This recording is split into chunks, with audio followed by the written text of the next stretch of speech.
देखिए, पहली बात तो ये है कि मैं ये पहले दिन से कह रहा हूँ कि जो इज्तिमाई कुव्वत बर्दाश्त है ईरान की बहैसियत कौम, इसराइल का एज ए नेशन वो उसके नज़दीक भी नहीं है कहीं। बहुत ज्यादा पेन थ्रेशोल्ड है ईरानियन लोगों का।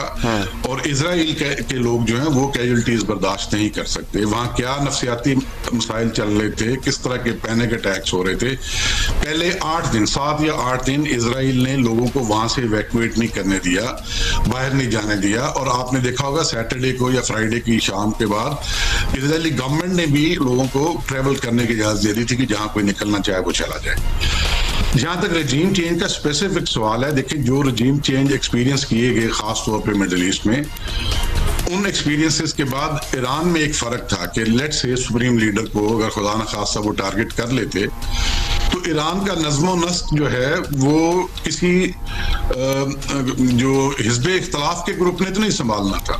वो साफ एक रोजे रोशन की तरह यहाँ था कि वो तो IRGC के पास चला जाएगा। और IRGC के पास चला जाता अगर, तो IRGC के पास जाने के बाद जब तक भी ट्रांजिशन को टाइम लगता, ईरान ने कोई रुक तो नहीं जाना था इजराइल की तरफ। तो रजीम चेंज किसी तरह से भी प्रॉफिटेबल नजर नहीं आ रहा था। और उसके बाद जो ईरानियन सुप्रीम लीडर को टारगेट करने के बाद जो वाइडर मुस्लिम वर्ल्ड में एक उसके कॉन्सिक्वेंसेस होने थे। देखें, जो ईरानियन सुप्रीम लीडर हैं, पूरी दुनिया के शिया मुसलमान जो हैं वो उनका एक मजहबी जो उनके साथ लगाव है, वो जिस इख्तराम की नज़र से उनको देखते हैं, जो उनकी एक पोजीशन है शिया इस्लाम के अंदर, उनके टारगेट करने के बाद इफेक्ट सिर्फ ईरान की जोग्राफियाई हदों तक नहीं रहना था।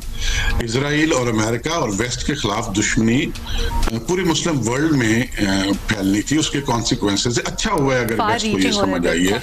अच्छा, और वो इससे एग्जिट के लिए तैयार हुए हैं। अच्छा, इसके ऊपर मेरा एक फॉलो अप क्वेश्चन है, लेकिन पहले मैं जानना चाहती हूँ कि आपकी क्या असेसमेंट है, कतर का क्यों इंतखाब किया ये जवाबी वार करने के लिए ईरान ने? ये भी एक अजम्पशन कह लें।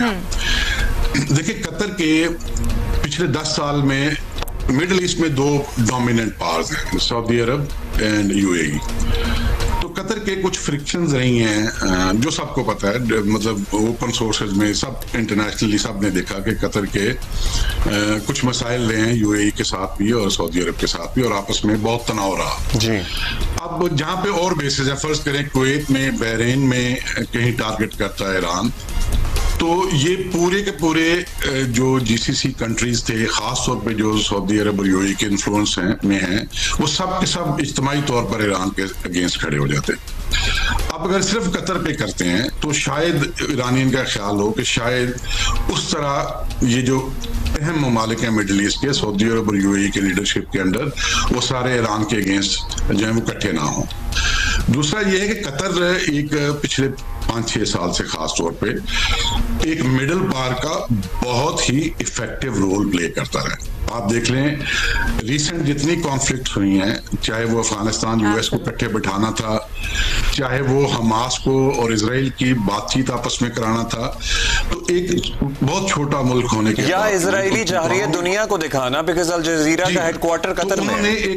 उन्होंने एक मिडिल पावर का रोल बहुत इफेक्टिवली प्ले किया। तो शायद कहीं ईरान की कैलकुलेशन में ये था कि एक तो वो सारे के सारे GCC ममालिक को अपने अगेंस्ट उस तरह नहीं करेंगे जिस तरह किसी और को टारगेट करने से होता, और दूसरा जो एक कैपेसिटी है कतर की एज मिडिल पावर, वो भी जल्दी से जल्दी इन प्ले आएगी और इसका कोई इफेक्टिव रोल कोई नतीजा निकलेगा। ठीक है जी, कंट्रोल रिटेलिएशन हुई ईरान की तरफ से। बहुत शुक्रिया। जनरल रिटायर्ड मोहम्मद सईद साहब हमारे साथ थे।